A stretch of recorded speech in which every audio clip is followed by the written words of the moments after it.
बोला बोला छठी मैया की छठ पूजा एगो ऐसा पर्व है जौन बिहार के हरेक कोना में माँ बहन करेली। यही छठ पूजा में एगो बात है, कैसे माँ से रोवतिया बिलकतिया आ बेटा के गुहार करतिया मन्नत मांगतिया। आई हम गायक अभिनंदन रउआ लोग के बीच में गाना के माध्यम से सुनावतानी।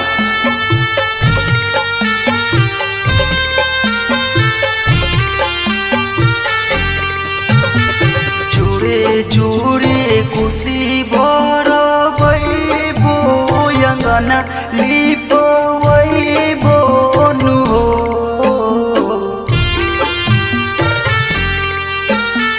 जुड़े जुड़े खुशी भरबो अंगना लिपवैबो नु हो।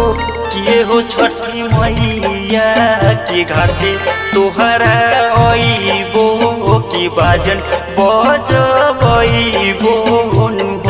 किए हो छठी मैया के घाटे तोहरा